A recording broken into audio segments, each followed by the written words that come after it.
And it's the same process on the back here. Clasps on either side. Release and slide out diagonally. And just reverse the process when you're putting it back in. Here's the old RAM. Here's the new RAM. And gentle side to side just to make sure that it's in there. And then even pressure down, and you hear the snaps.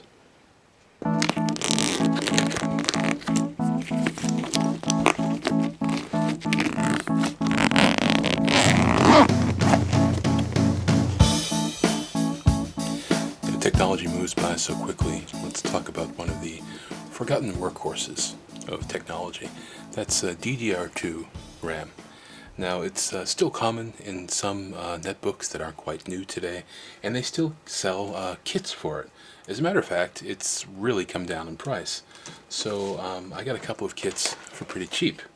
This is a kit made by PNY, and up until recently, it was far more expensive. It's a 10 gigabyte total kit, but what it really is 2 gigabytes of DDR2 notebook RAM. This is a PC2 6400 speed RAM, and an 8 gigabyte secure digital card. Now they say it's class 4, but the one I got was a class 6. So I got this for, one of them I got from Warehouse Deals, Amazon.com, for $7 and change, and then the other one I got new for $10 and change at Amazon.com. Typically they're more expensive, and if I went to eBay just to get the memory alone, it would be more expensive. So that way I got the memory and the secure digital cards, which I will use in notebooks in the built-in slot for ready boost, speed memory, and backup stuff. So here I have a Compaq 6515B laptop. Now, typically, they would do the 5 designation as opposed to 6510. A 6515 would indicate an AMD class CPU, which is what this has. It originally came with a Sempron 3000 or so, but I upgraded that to a Turion 64-bit times 2. It cost me like $3 and change, $4 and change. 1.9 gigahertz dual core. So really nice upgrade. I also found a solid state hard drive, only 30 gigabytes, but it only cost me $17. And so I have that installed with Windows 7, and it runs really nice on 2 gigabytes of RAM. However, when I saw the sale on the memory, I was prompted to, double check the specs, and indeed, it says that this model supports 4 gigabytes of RAM. I briefly had it confused with the 6715B model, which also supports 4 gigabytes of RAM, but luckily they both have the same max RAM. So what I'm going to do is a simple change of memory and start her up. Now, for those of you who have this model, there is one anomaly I should point out. If you install a solid-state drive or you expect any faster performance at startup, I read this, I don't know why this is done, but there's a built-in 13-second or so pause before it goes into the operating system. Maybe it's running all sorts of checks, I don't know. But in these models, there's about a 13-second pause. So even if you have, super fast hard drive, it won't really kick into the operating system until about 13 seconds after you turn it on, no matter what you do, from what I've read. So don't think, that there's a problem if you decide to do an upgrade on one of your models. It's just the way this works. Measure the speed after that point is where you'll get the difference. Okay, so first things first, we're going to take out the battery. No power connected of any sort. You want to discharge power from yourself. You can wear an anti-static wrist strap, or you can touch a grounded metal component. When I get it all set up, I'll turn the camera back on, and we'll get through this real quick. So I've removed the battery, and using my handy-dandy Winchester multi-tool, there is one screw to remove right there. You might think that there are 2 that you have to remove, but no, that's for the keyboard. Take this one off here, and there's the RAM below there. What you want to do before you put in the new stuff is to inspect the RAM that you have. So just want to make sure this is what I ordered. I usually use one of these and get over it there to read the label. Yeah, not coming out so great, and you can see there. Just want to make sure it is what I ordered. And you can see one is visible here. I would imagine the other one is underneath the keyboard. It's been a while since I worked on this. I picked it up for, I think it was $11 and change on eBay, and the problem with it was the screen. And although the screen was intact, there wasn't any visible damage, so I figured it was the inverter. And I tried 2 different inverters, and the screen would, light up and be white, but no picture. So I wound up replacing the screen itself. So that cost me an additional $15 or so. So this eventually turned into, a project that consumed a little time, because first it was a laptop, then it was waiting for the inverter, then I was waiting for the screen, but eventually, waiting for the CPU and all that stuff. But eventually it's in a really nice state now. And with 4 gigabytes and a dual-core 1.9 gigahertz CPU, it's going to perform pretty much, better than your lowest rung of laptop today that's brand new, and sort of keeping up with, an average, which is nice because this is an older model. So here we go. We're probably going to have to get under the keyboard, if I remember correctly. They have one on the back, and I'll have to take a look a little further, but that's what I suspect, if I remember correctly. One memory on the back, one memory under the keyboard. Well, a lot of things work like that. There are many models that have that set up. I'll just confirm that's what it is with this, and we'll get back. Okay, so we will be going underneath the keyboard to replace the second slot of memory. However, that's not terribly difficult. Let me show you how to do that. I made one misstatement where the 2 screws were involved here.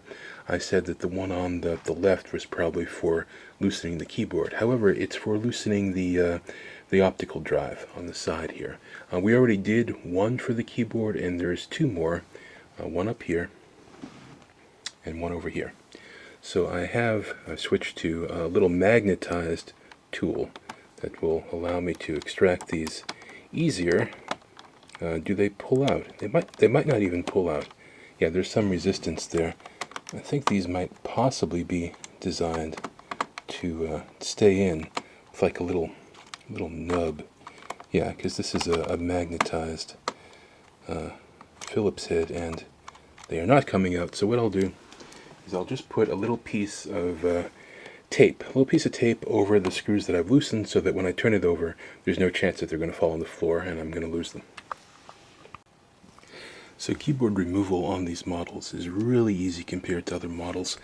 There are some tabs up here. There's 3 of them. So if you look between the escape and F1, there's a little tab here that you can push down just ever so slightly. And then again, between the F4 and F5, little click down there. And between the F8 and F9, and actually a 4th one between F12 and scroll. All of those down there will release the keyboard, coupled with the screws we loosened on the back. And what we're going to do is gently lift up the keyboard. There's a ribbon cable here, and the memory is right about in this area.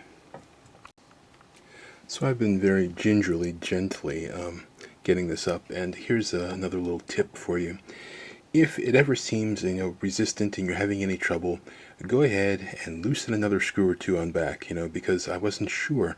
I thought the screws that were indicated that I mentioned earlier were for the optical drive, and I think they still are, because that was the symbol on the plastic of the back.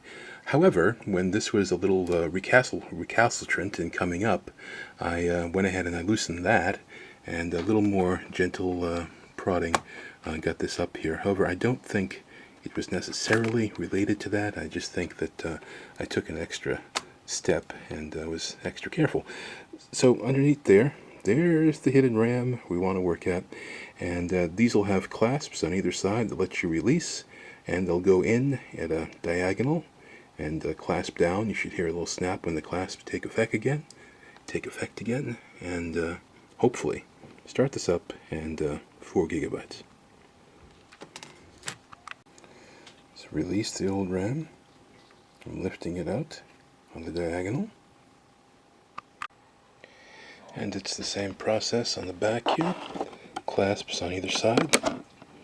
Release and slide out diagonally. And just reverse the process when you're putting it back in. Here's the old RAM. Here's the new RAM. And gentle side to side just to make sure that it's in there. And then even pressure down, and you hear the snaps. So I've started it up and I've gotten the happy little message: the following configuration options were automatically updated. Memory size change has been detected. So we're going to F1, save the changes, and there we are. It's really nice having a computer, a laptop with 4 gigabytes. Now, you might say, well, how faster is it going to be? And it's not necessarily that. Let me turn on the light here. It's if you're on a web browser and you have a ton of pages open, that's more likely when you're going to notice the difference, or when you're playing a really big game, that's when you're going to notice the difference. It's not necessarily going to be opening any particular, word processing application. It's going to be when you have, tons of browsing pages open, that's when you'll notice the difference. And so it's been really nice. Not as easy an upgrade as it might be because, the 2 slots were in different places, but definitely worth doing. Oh, and of course, another neat thing about this model, didn't even mention the fingerprint sensor. It's a little scanner right here. So when I want to log in, all I do is swipe my finger. Oh, it's bound to detect me sooner or later. There we are. So that was cool. Sometimes I go slower than it wants me to. Fast boot, as you can see, right into the operating system with the solid state hard drive. And the thing is, people would say, oh, 30 gigabytes on a hard drive. Well, all you need to do is, matter of fact, I have something earmarked for this model here. This is a 64 gigabyte USB stick that I got for $12 at warehouse deals. It was a really good deal. And that'll solve the storage problems. All you want on the hard drive is the basics, the operating system, some core programs, and then all the other stuff, the files you can put on a hard drive, thumb drive. Well, that's my video. I should mention, for academic interest, the speed of this memory was likely a little faster than the previous DDR2 I had in there. This one here was 800, and the other one I had in there I think was 667. So also because the amount has changed, I've gotten the Windows Experience Index thing to come up, and it wants me to take the test again. So I thought it would be interesting. It's probably not really going to change much because this RAM is backwards compatible, just in case I'm not sure of the exact specs on this. But the graphics are actually fairly decent for an old laptop. It's 3.2 on business and gaming and 2.9 on desktop graphics. We're going to do this again. You want to pay attention to the RAM score there. It's 4.9 on RAM, and we're going to see what sort of difference the new memory makes.